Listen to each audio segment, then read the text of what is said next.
Puji nama Tuhan.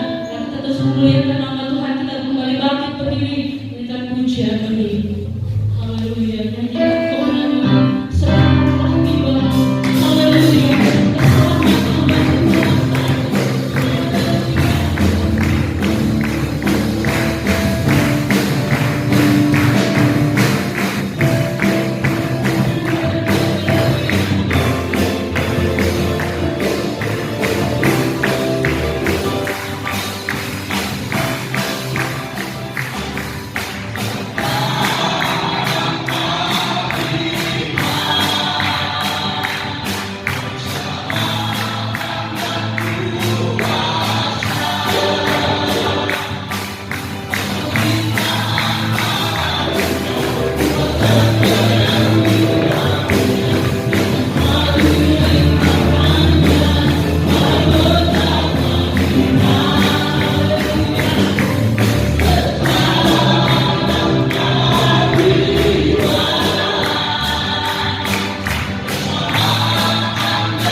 Kami boleh mengasihi-Mu dan mencintai-Mu. Amin. Kami boleh kami agungkan Engkau.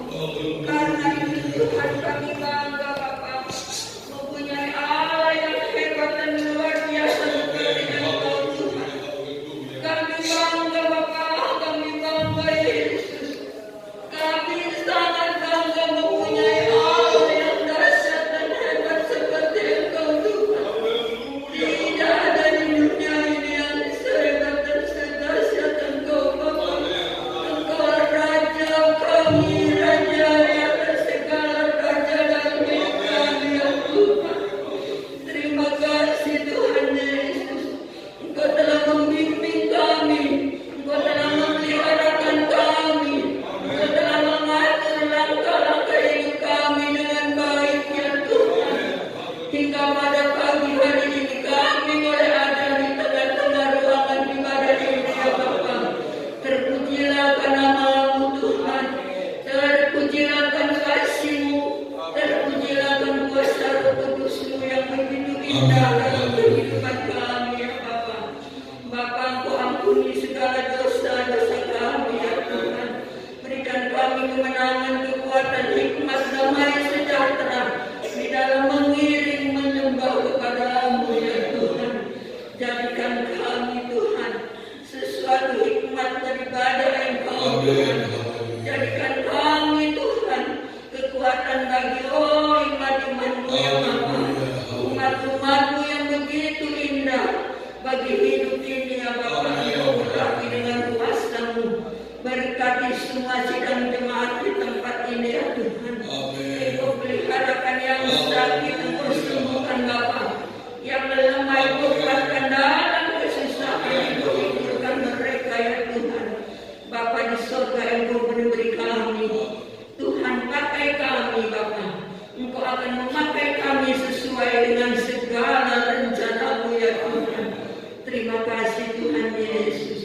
Sebentar hamba-Mu yang akan membawakan firman-Mu Tuhan. Kiranya hamba-Mu yang akan membawakan firman-Mu diberikan kekuatan kesehatan. Agar hamba-Mu yang sebentar akan membawakan firman-Mu boleh menjadikan berkat kekuatan bagi iman percaya kami kepada Engkau ya Tuhan. Kami percaya Engkau-lah Allah yang begitu heran dan luar biasa. Terima kasih Tuhan Yesus. Kami percaya Tuhan, kami percaya Engkau Allah yang sanggup akan mengubahkan segala apa yang kami Tuhan butuhkan. Engkau urapi dengan kasih-Mu. Segala puji dan syukur Bapa kami persembahkan hanya di dalam nama Tuhan Yesus. Haleluya, haleluya.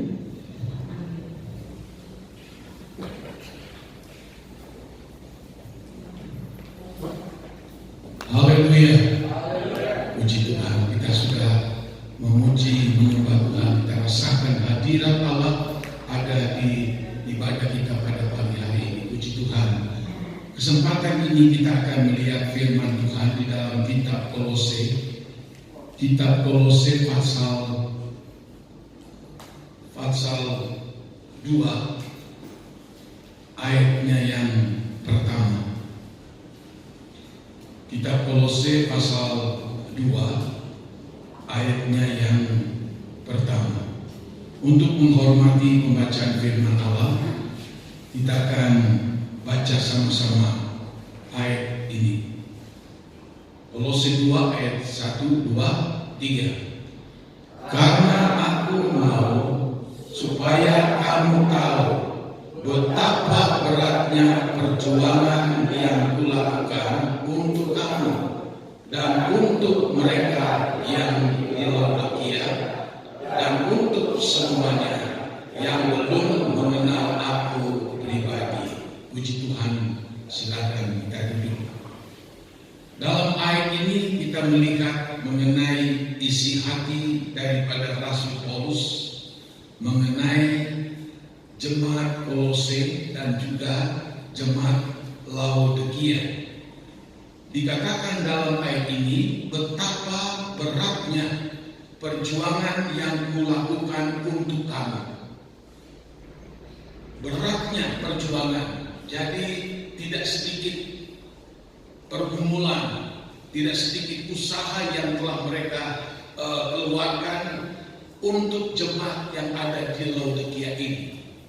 Dikatakan bahwa betapa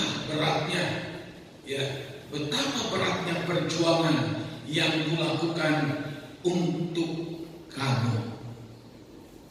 Kalau kita melihat di dalam pasal 1, di dalam ayat 26, atau kita baca di dalam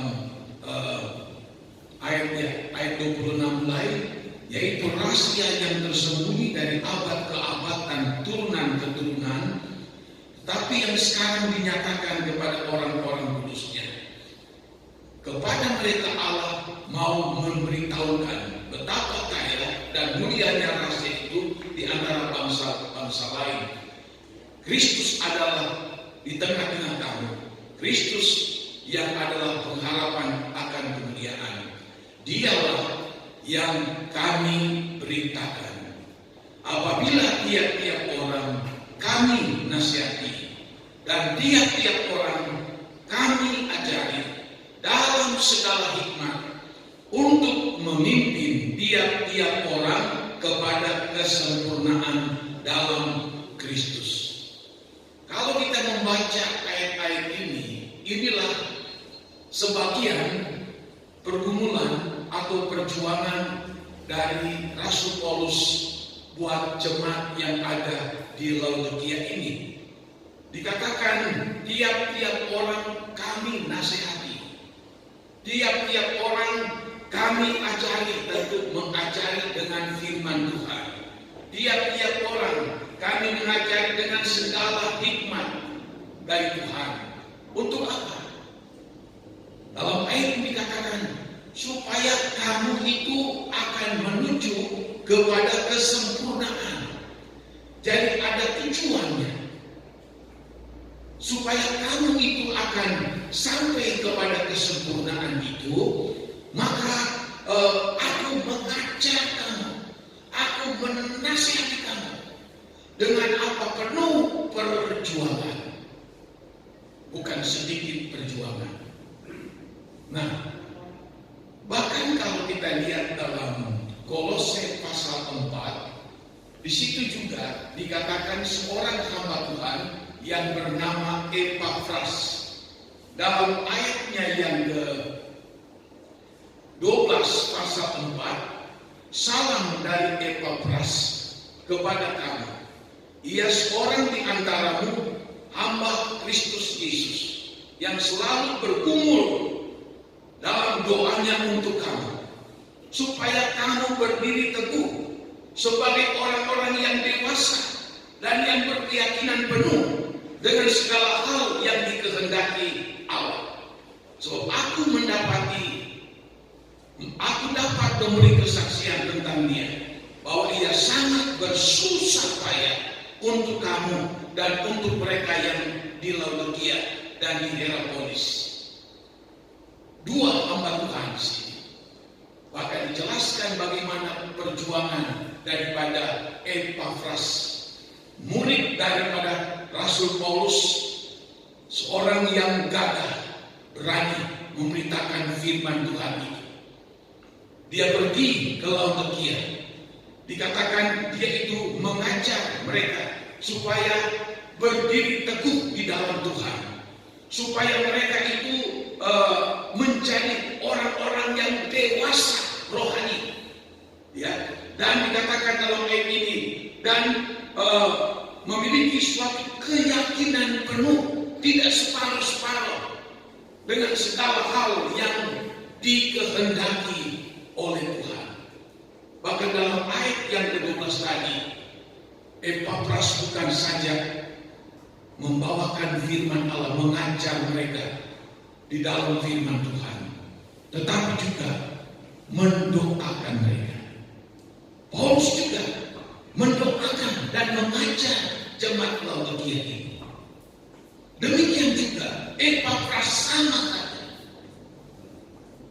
Kalau kita melihat saudara, ada dua hamba Tuhan yang dipakai Tuhan pada waktu itu. Mereka sangat-sangat terbeban untuk jemaat yang ada di Laodikia. Mereka memberikan perhatian yang khusus Mungkin di jemaat lain, Laodikia itu ada sekarang di daerah Turki. Tidak jauh dari situ ada jemaat Efesus, ada jemaat Kolose, ada jemaat Tiatira, ada beberapa jemaat yang ada di situ. Dan salah satu kota yang dimana ada orang-orang yang percaya kepada Tuhan, itulah di Laodikia. Di kota lain tidak seperti mereka hadapi tentang Laodikia ini. Paulus katakan, kami berjuang dengan berat. Epafras juga mengatakan, dia terus berdoa dan mengajak mereka untuk tetap teguh di dalam Tuhan, tetap berpegang kepada firman Allah, tetap melakukan akan firman daripada Allah. Itu dilakukan oleh Rasul Paulus dan Epafras pada kurang lebih pada tahun 60-an Masehi, setelah atau mulai dari Yesus Kristus. Sebab Rasul Paulus menurut sejarah gereja, dia mati di Roma, dipancung kepalanya atas perintah daripada Kaisar Nero yang sangat kejam bahkan kepada orang-orang Kristen.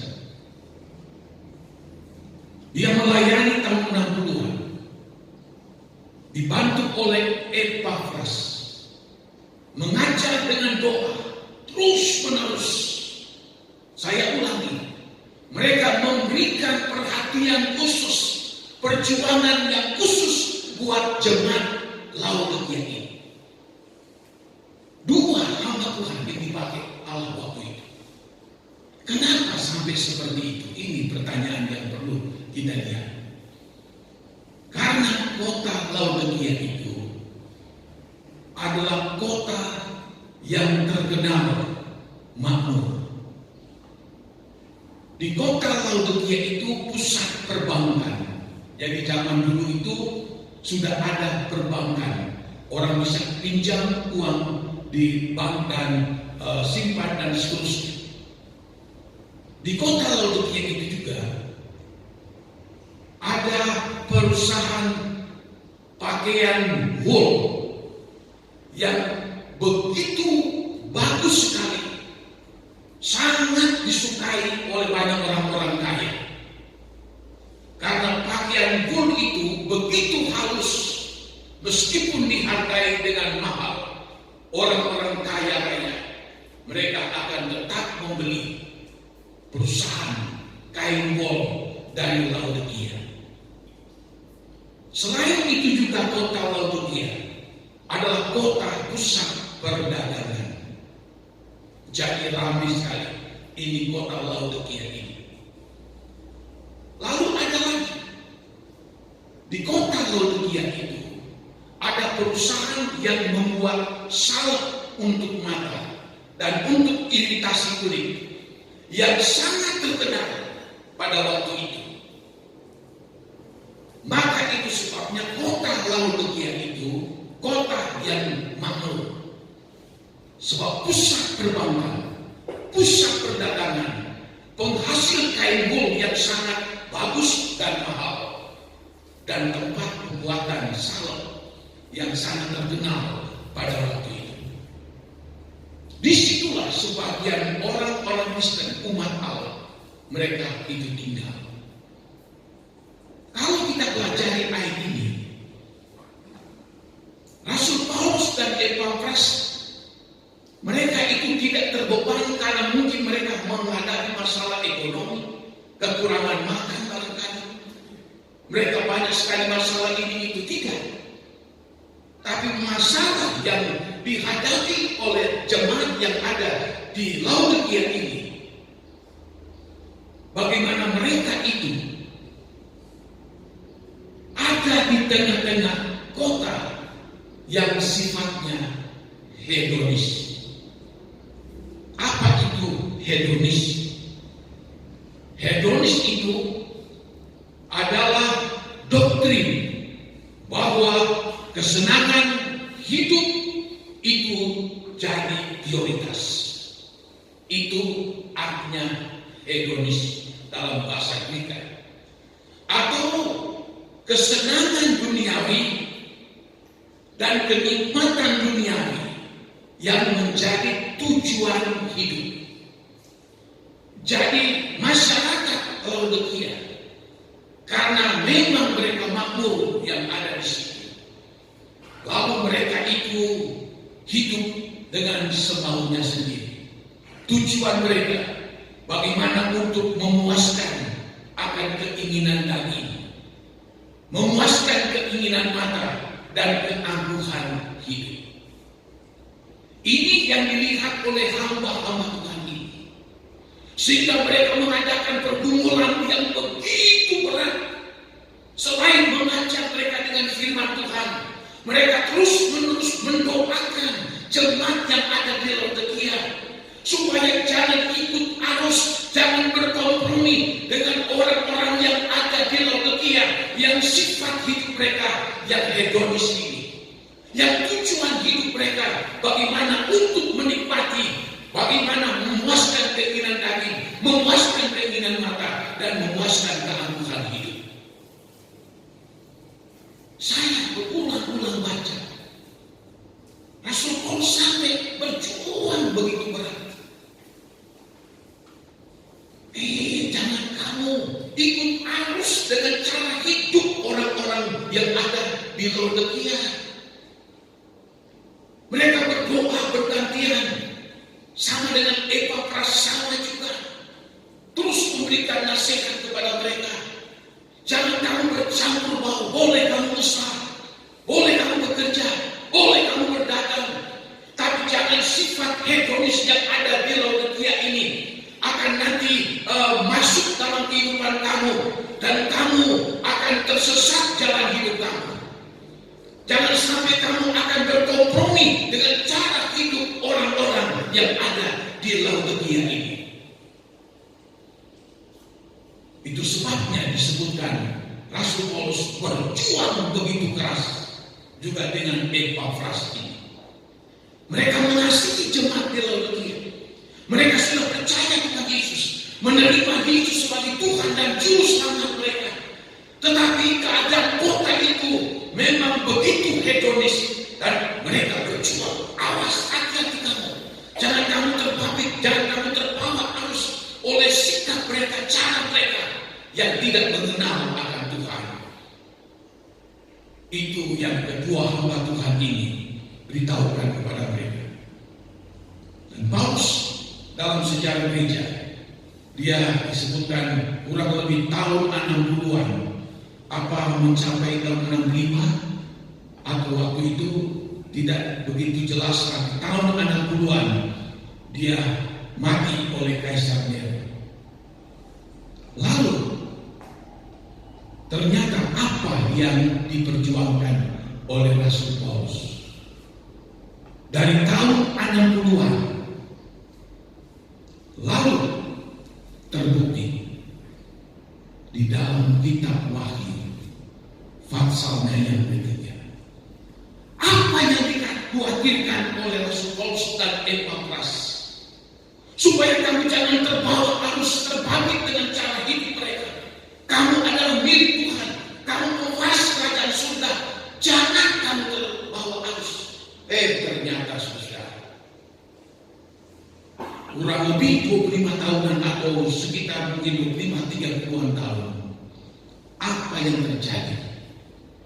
Dan kali ini bukan rasul, bukan murid-murid Rasul Paulus yang datang menegur mereka, tapi Tuhan sendiri yang turun dan menegur mereka di dalam Wahyu pasal 3 ayat 14 mulai. Dan tuliskanlah kepada malaikat jemaat Laodikia, inilah firman dari Amin, saksi yang setia dan benar, permulaan dari ciptaan Allah. Ayatnya yang ke-14, inilah firman, siapakah dia? Itulah Tuhan Yesus, saksi yang setia, dia begitu setia sampai mati, dan benar, tidak ada dusta di dalam diri Yesus, permulaan dari ciptaan Allah. segala isinya. Jadi Yesus sendiri yang datang melihat dan menegur mereka. Lalu ayat yang ke-15, aku tahu segala pekerjaanmu. Sejak pelayanan daripada Rasul Paulus sampai Rasul Paulus meninggal tahun 60-an. Meskipun Rasul Paulus sudah mati, mungkin diteruskan oleh hamba Tuhan lain, maka Tuhan selalu terpantau kepada mereka. Sebab mereka adalah jemaat Tuhan, umat pilihan Allah. Aku tahu perbuatan kamu. Mulai dari kematian Rasul Paulus, di situ Tuhan mengamat-amati perbuatan dan tingkah laku mereka selama ini. Apa yang mereka lakukan, semua jelas di hadapan Tuhan. Mulai sedikit-sedikit berkompromi dengan dosa. Mulai sedikit demi sedikit mereka terbawa arus. Mereka mulai melakukan cara hidup hedonis dari orang-orang yang ada di Laodikia. Tuhan berkata, aku tahu perbuatan kamu. Tuhan tahu engkau tidak bisa sembunyikan. Meskipun engkau sembunyikan di ujung mana sekalipun, aku tahu perbuatan kamu. Engkau simpan sampai dimanapun, aku tahu perbuatan kamu. Begitu juga dengan saya dan saudara. Sehebat apapun kita menyimpan salah kita, menyimpan dosa kita, jangan kita pikir istri tidak tahu, suami tidak tahu, orang lain tidak tahu, gembala tidak tahu. Tidak. Tuhan, Dia tahu selangkah demi selangkah dalam hidup kita selalu dipantau oleh Tuhan. Aku tahu perbuatanmu. Tuhan tahu. Tidak ada yang dapat disembunyikan untuk Tuhan. Itu yang dikatakan dalam ayat ini. Engkau tidak dingin dan tidak panas. Alangkah baiknya jika engkau dingin ataupun panas. Ini Tuhan beritahu keadaan kamu sekarang sudah seperti itu. Sudah suam-suam kuku. Kalau mungkin Tuhan bisa flashback lagi ke belakang, ternyata Paulus dan Epapras melayani kamu dengan air mata dan dengan doa, dengan segala pengajaran-pengajaran, supaya kamu tetap berteguh di dalam Tuhan, supaya kamu bertumbuh dan kamu menuju kepada kesempurnaan dan kedewasaan. Ternyata hancur semuanya. Mereka tidak kuat menghadapi kompromi dosa yang ada di Laodikia. Sampai kedapatan rohani mereka suam-suam kuku. Mau mati tidak, mau hidup tidak. Ada pepatah berkata begini, seperti kerakap tumbuh di atas batu. Mati tidak mau, hidup juga segan. Seperti itu keadaan jemaat di Laodikia ini. Rohani mereka sudah amburadul, sudah hancur rohani mereka. Lalu disebutkan dalam ayat ini, jadi karena engkau suam-suam kuku dan tidak dingin ataupun panas, aku akan memuntahkan engkau dari mulutku. Tuhan tidak mau merayu mereka, membujuk-bujuk mereka. Oh, sama sekali tidak. Oleh sebab engkau suam-suam kuku, hidup enggak, mati pun enggak. Engkau sudah rohani sudah hancur-hancuran. Lalu Tuhan katakan, aku akan memuntahkan engkau dari mulutku. Kenapa disebut ini? Tadinya mereka sudah ada di dalam Tuhan, sudah menjadi keluarga Allah, sudah menjadi milik daripada Allah, sudah menjadi pewaris kerajaan surga. Mereka sudah ada di dalam lingkungan dari Tuhan. Tapi oleh sebab cara mereka seperti itu, Tuhan akan muntahkan mereka. Tuhan tidak sudi jemaat seperti Laodikia ini tetap tinggal di dalam tubuh Kristus. Sebab firman Allah kemarin kita sudah ikuti, ya, bahwa Yesus sebagai kepala, kita adalah anggota tubuhnya. Dan kita ini termasuk di dalam anggota tubuh Kristus. Sebagai kepala, kita anggota tubuh. Oh, Tuhan tidak suka kamu kompromi dengan dosa. Rohani kamu sampai seperti ini. Tuhan tidak mau tinggal, udah tinggal dulu di sini ya. Aku bujuk kamu, aku rayu kamu. Tidak. Tuhan katakan apa? Aku muntahkan kamu. Kata muntahkan di sesuatu kata kalimat yang dipaksakan untuk keluar. Tuhan tidak sudi melihat orang-orang Kristen, umat Allah yang ada di Laodikia, memiliki rohani yang model seperti ini. Mungkin mereka berkata, oh Tuhan jangan, aku ingin tetap di dalam Tuhan, aku ingin tetap jadi anakmu, aku ingin masuk surga, aku ingin tinggal tetap menjadi tubuh Kristus. Tidak bisa. Sebab apa? Rohani kamu sudah jauh dari Tuhan. Tuhan muntahkan. Itu yang firman Allah katakan. Apa sebab dikatakan dalam ayatnya yang ke-17? Karena engkau berkata, aku kaya, dan aku telah memperkayakan diriku, dan aku tidak kekurangan apa-apa. Perhatikan dalam ayat 17 ini, apa yang telah dikerjakan oleh jemaat Laodikia ini. Mereka mengatakan, aku kaya, pertama. Yang kedua, aku telah memperkayakan diriku. Jadi selama ini bertahun-tahun yang mereka perkayakan diri sendiri. Untuk Tuhan nomor 10 yang diprioritaskan, bagaimana mereka itu mendapatkan sebanyak-banyaknya untuk diri mereka sendiri. Saya ingat Tuhan Yesus berkata di dalam Injil Lukas, ada seorang yang kaya raya, sudah begitu banyak sekali kekayaannya. Lalu dia berkata, waduh, aku akan mendapatkan di tahun ini kekayaan yang lebih banyak lagi. Lalu aku akan membangun gudang yang baru. Lalu aku akan memasukkan semua apa yang aku dapati di dalam tempat ini. Lalu dia berkata, hai jiwaku, jangan engkau khawatir hari esok, tahun ini dan beberapa tahun ke depan. Sudah tersedia semua persediaanmu, makan, minum, pakaimu. Sudah tersedia, jangan khawatir. Lalu apa kata firman Allah?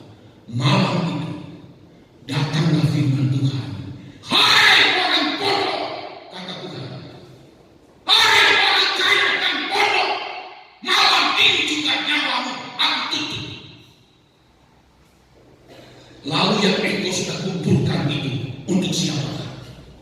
Lalu Yesus lanjutkan, demikianlah orang yang mengumpulkan kekayaan-kekayaan yang banyak di dunia ini, tetapi jiwanya miskin di hadapan Tuhan.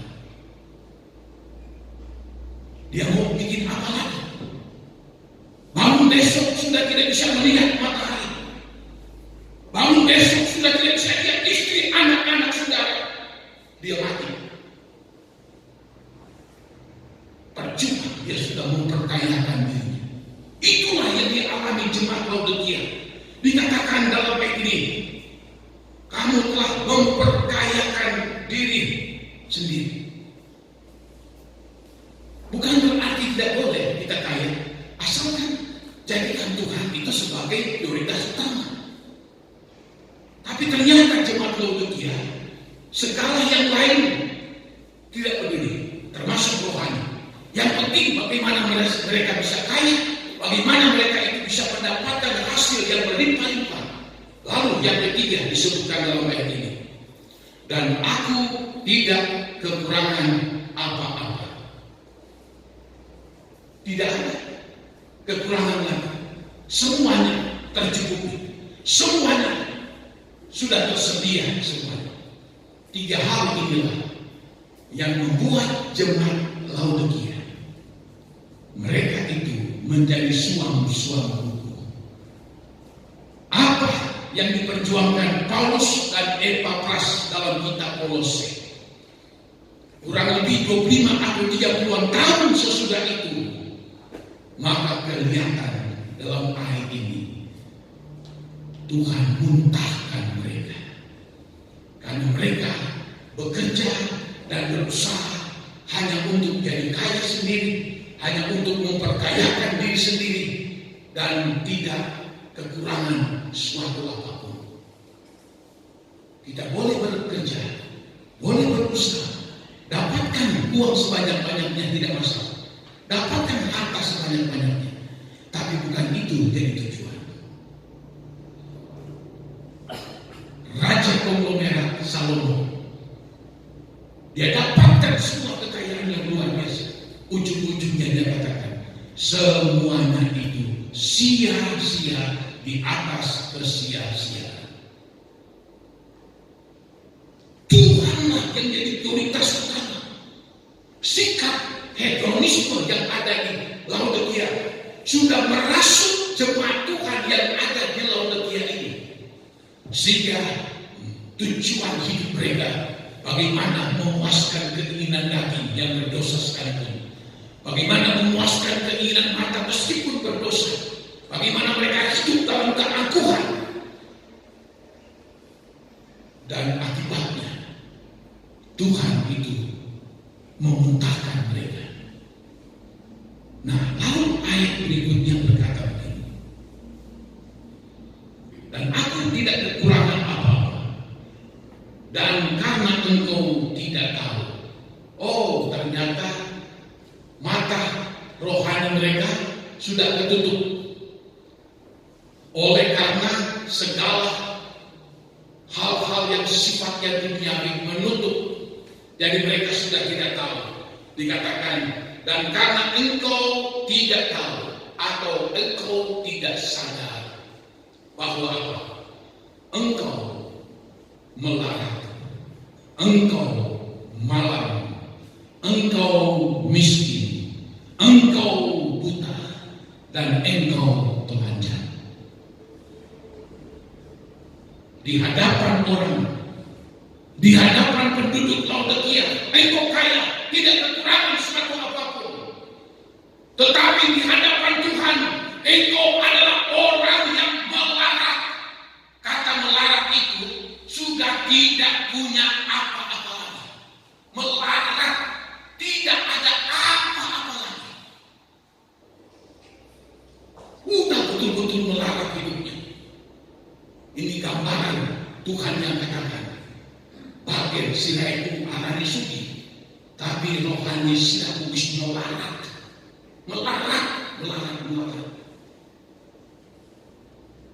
Lalu dikatakan yang berikutnya, bahwa engkau orang malam. Engkau mungkin berkata, oh saya beruntung, usaha bisnis saya berjalan lancar, aku mendapatkan keuntungan yang besar. Engkau katakan engkau orang hebat, padahal engkau orang yang paling melarat dan paling malam, dan engkau paling sial hidupnya. Melarat, lalu malam, sial. Siapa orang yang ingin hidupnya sial? Tentu orang berusaha, aduh jangan sampai begini salah, begitu salah, sial semua. Mundur salah, maju apalagi tidak bisa, sial. Karena malam, jadi malam. Lalu ketiga dikatakan sini, dan engkau miskin. Engkau mungkin berkata engkau kaya, punya segala-galanya, tapi engkau miskin di hadapan Tuhan. Ternyata Tuhan tidak melihat seberapa banyak uang yang kita kumpulkan selama kita hidup. Tuhan tidak melihat seberapa banyak harta yang kita dapat selama hidup. Tuhan tidak lihat, tapi yang Tuhan lihat bagaimana kita menata rohani kita, supaya jangan menjadi orang melarat rohani di hadapan Tuhan. menjadi orang yang malang di hadapan Tuhan, menjadi orang yang sial di dalam Tuhan, lalu menjadi orang yang miskin di hadapan Tuhan. Tuhan menuntut kita melakukan sesuatu yang baik untuk Tuhan. Di dalam kitab Bilangan, di situ dikatakan begini, dalam kitab Ulangan juga, jangan sampai engkau menghadap hadirat Allah dan dengan tangan yang kosong, tangan yang hampa. Pada waktu kita dipanggil Tuhan, kalau kita tidak melakukan sesuatu apapun untuk Tuhan, seperti Laodikia, mereka cari kekayaan dan kekayaan untuk dirinya sendiri, dan mereka tidak kekurangan sesuatu apapun. Tapi di hadapan Tuhan melarang, lalu mereka marah dan mereka itu orang yang miskin. Lalu apa yang mereka akan bawa kepada Tuhan? Menghadap hadirat Tuhan. Mereka bawa apa? Miskin. Tidak ada yang mereka bawa. Kemarin saya membaca kesaksian, mengikuti kesaksian dari seorang pendeta, Park Yong Gui, seorang hamba Tuhan diberkati ribuan jemaatnya di Korea Selatan. Lalu dia sombong. Oh, dia lakukan diri, oh terhebat. Dia sumbang panti asuhan, dia sumbang ini pakai wartawan supaya diberitakan di koran, di televisi. Lalu dia saksikan waktu dia mati. Ini panjang kesaksian, tapi saya ambil garis besar. Waktu dia mati, maka dibawa oleh Tuhan untuk melihat surga lebih dulu. Dibawa oleh para malaikat pergi ke surga. Selesai itu dia dibawa ke neraka, melihat orang-orang yang ada di neraka. Lalu dia katakan, ada banyak orang yang saya kenal ada di neraka. Lalu ada juga banyak orang dan jemaatnya dia lihat ada di surga. Nah, cerita pendeknya panjang sebetulnya kesaksian. Dia berkata begini kepada malaikat, malaikat, saya ingin sekali mau melihat rumah yang Tuhan buat untuk saya. Malaikat katakan, waduh, nggak bisa, jangan, nggak usah. Dia maksa, pengen sekali sebab dia lihat ada satu rumah yang mewah dan itu rumah dari tua-tua sidangnya dia. Waduh, tua-tua sidang saja sampai rumahnya mewah begitu, apalagi rumah saya pendetai. Maksa akhirnya malaikat bawa. Lalu dari jauh kata malaikat, "Iku umai." Heran dia bin ajaib. Makin dekat, makin dekat, makin dekat. Rumahnya baru pondasi. Rumahnya gelek amburadul, banyak sekali apanya rumput-rumput yang kaget sekali.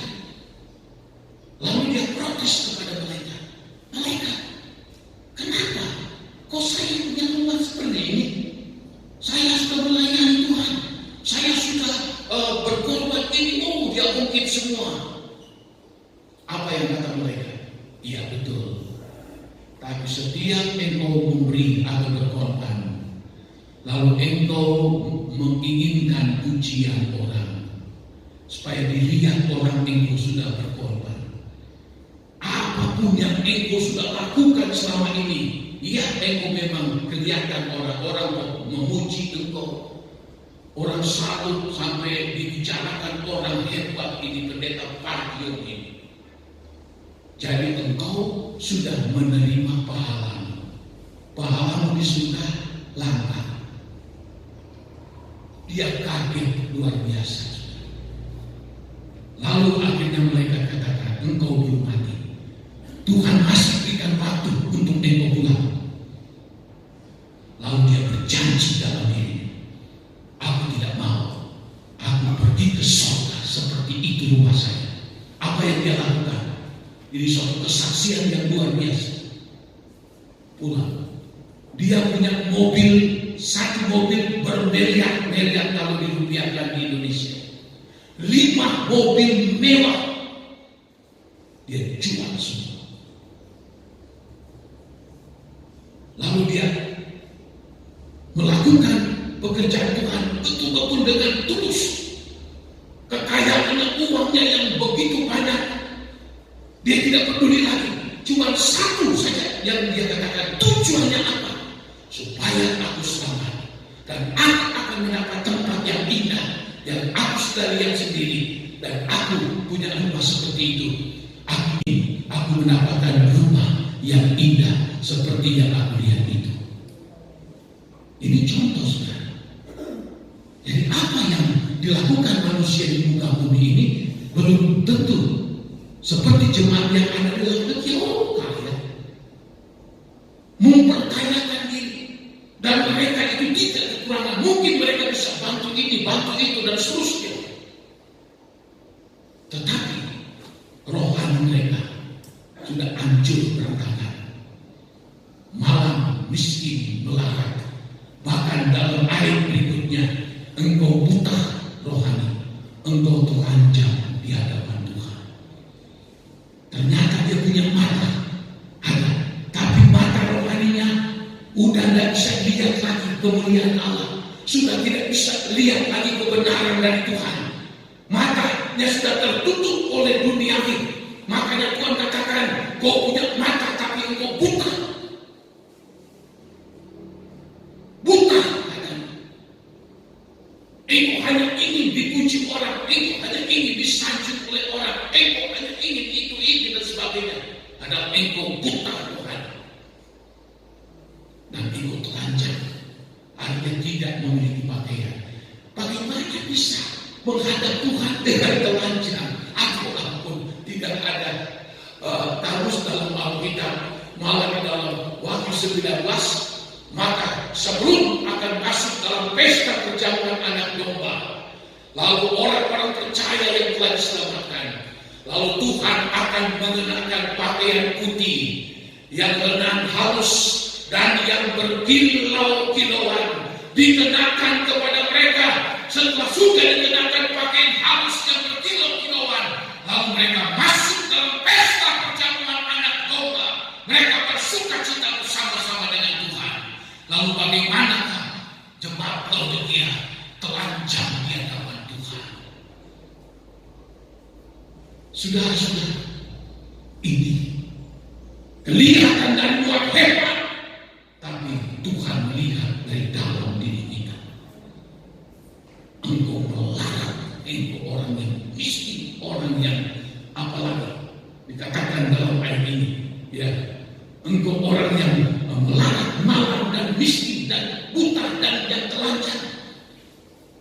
Mereka mungkin dikatakan hebat, tapi di hadapan Tuhan mereka 5 kriteria ini: malam, melarat, miskin, buta, dan telanjang di hadapan daripada Tuhan.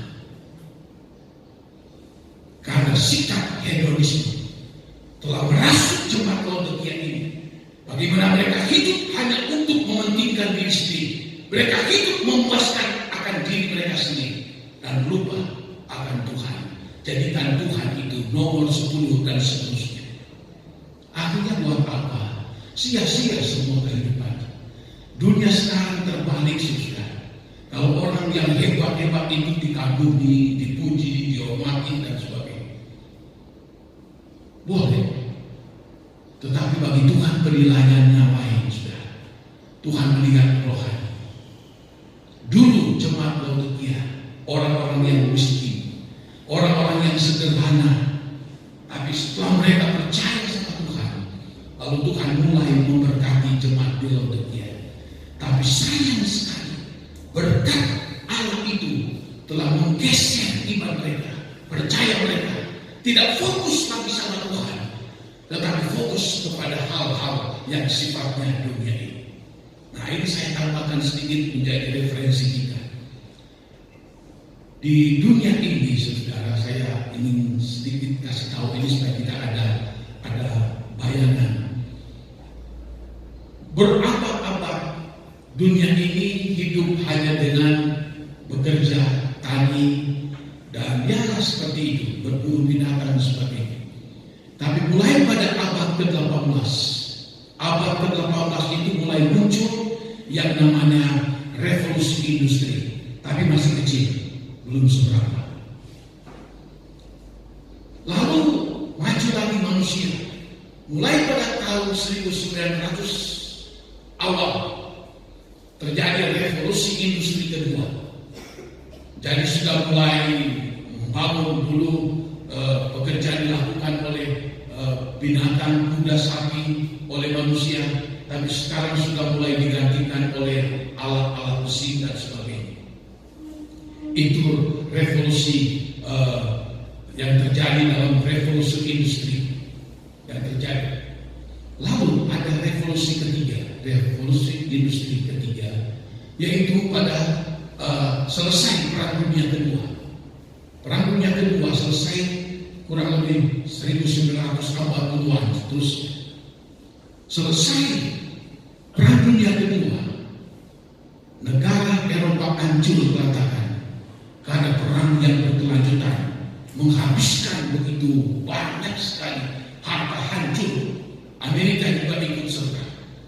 Tapi setelah terjadi selesai Perang Dunia Kedua, maka mulai revolusi industri yang makin canggih manusia ini.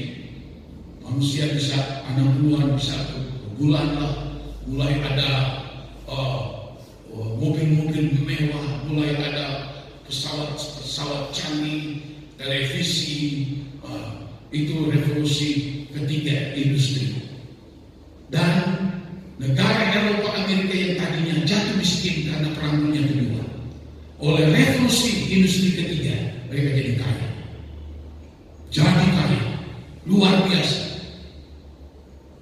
Makanya mereka disebut sebagai negara superpower. Mereka kaya, ekonomi keuangan mereka begitu hebat.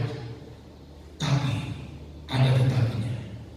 Generasi yang lahir setelah itu adalah generasi dari orang-orang yang orang tuanya sudah kaya, sudah berkecukupan, dan anak-anak mereka lahir, mereka tidak diajarkan tentang Tuhan. Mereka tidak takut akan Tuhan.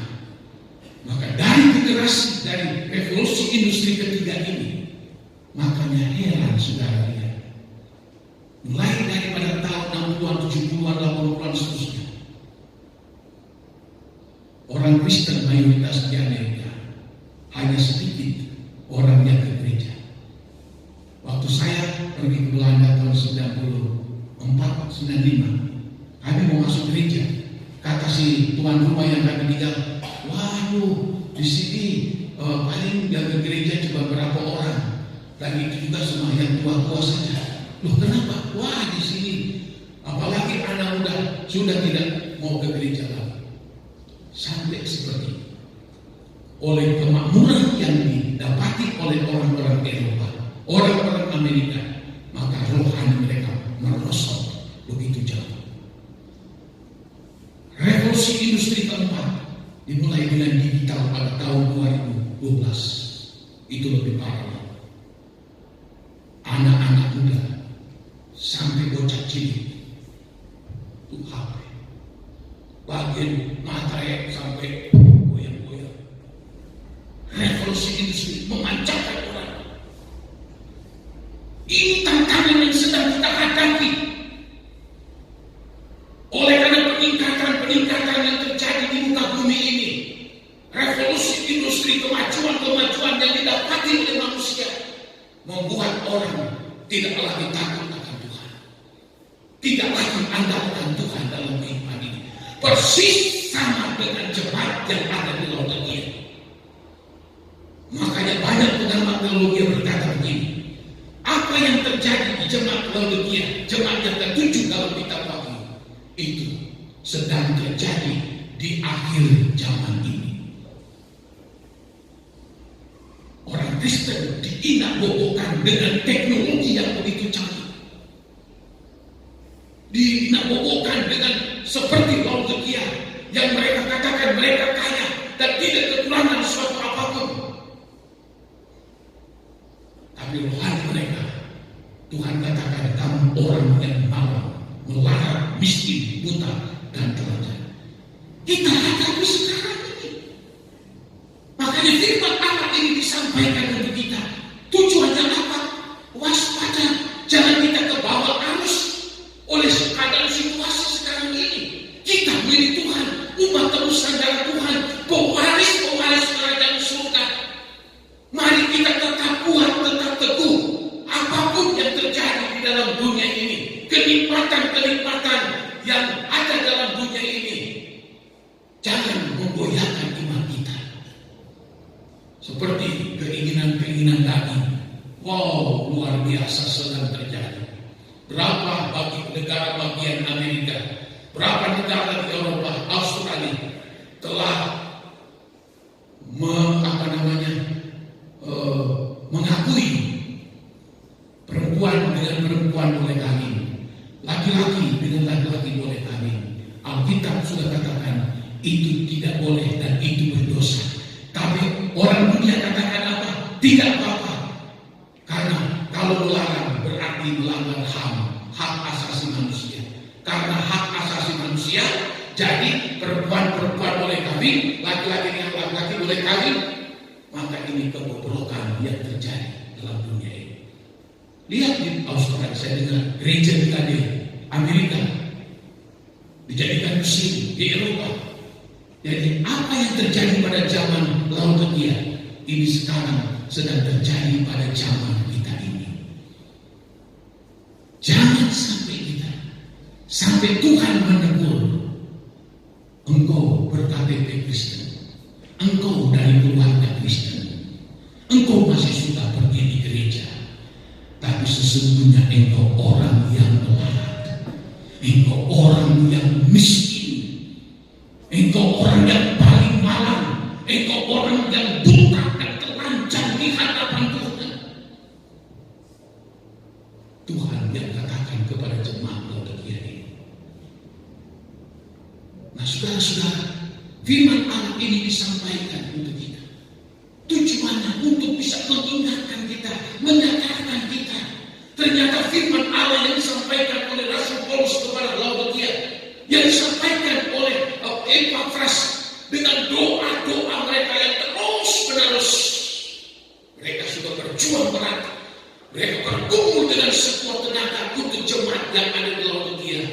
Tapi 25-30 tahun setelah itu, ternyata sia-sia.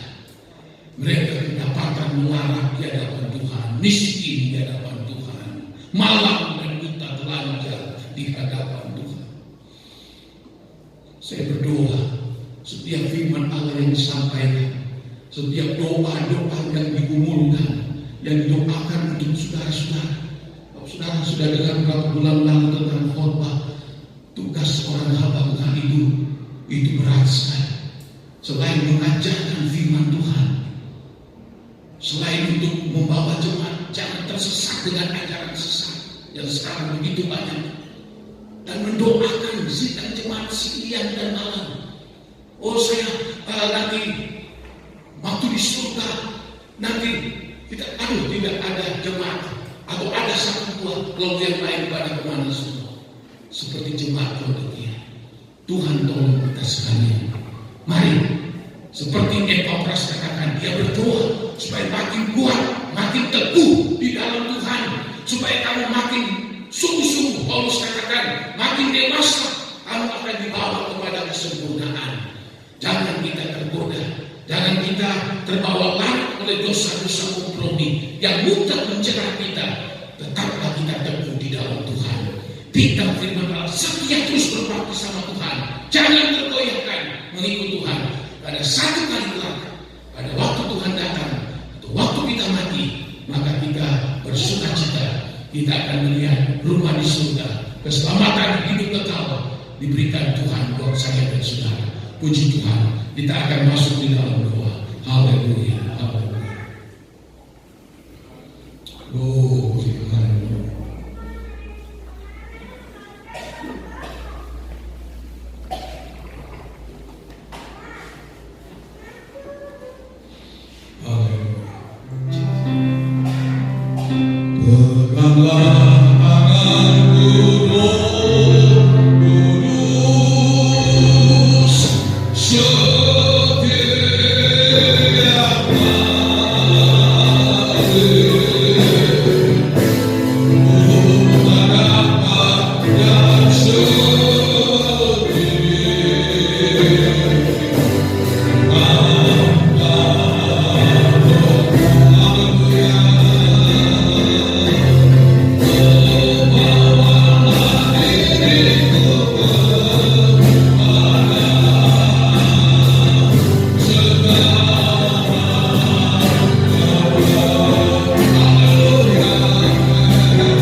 Di dalam nama Tuhan Yesus kami mau memberi haleluya.